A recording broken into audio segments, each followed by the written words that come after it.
સહિત સમગ્ર ગુજરાત સહિત અમદાવાદ અને ખેડા જિલ્લાના અનેક વિસ્તારની દુકાનો અને હોટેલોમાં બાળ મજૂરી કરાવતા હોવાના દ્રશ્ય પ્રાર્થના સંદેશ ન્યૂઝના કેમેરામાં કેદ થયા છે।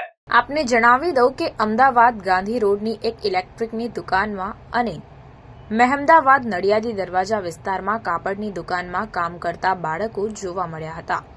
તો અમદાવાદ જિલ્લામાં આવા બાળકો કેટલાક કામ કરતા હશે તેવો ખૂબ જ મોટો સવાલ અત્યારે ઉઠવા પામ્યો છે। ત્યારે સમગ્ર અમદાવાદ જિલ્લા અને ખેડા જિલ્લા એન્ટી હ્યુમન ટ્રાફિકિંગ યુનિટ અને જિલ્લા બાળ મજૂર વિભાગ દ્વારા આવા બાળકોને ક્યારે છોડાવવામાં આવશે તેવા અનેક સવાલો પણ ઉદ્ભવી રહ્યા છે। ત્યારે બાળકોનું શોષણ કરનાર દુકાનદારો અને હોટેલ માલિકો, ખાણીપીણીના વેપારીઓ સાથે સંકળાયેલા અનેક લોકો બાળ મજૂરી કરાવતા હોય ત્યારે તેમના પર એક્ટ 2015 કલમ 79 તથા ચાઇલ્ડ લેબર 114 મુજબની ફરિયાદ નોંધીને કાયદેસરની કાર્યવાહી કરવામાં આવે તેવી સ્થાનિક લોકોની માંગ ઉઠવા પામી છે।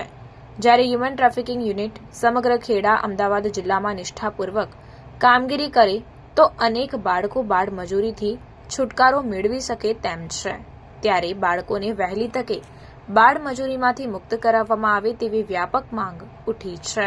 પ્રાર્થના સંદેશ ન્યૂઝની તમામ લેટેસ્ટ અપડેટ્સ માટે ચેનલને હમણાં જ લાઇક, શેર અને સબસ્ક્રાઇબ કરો।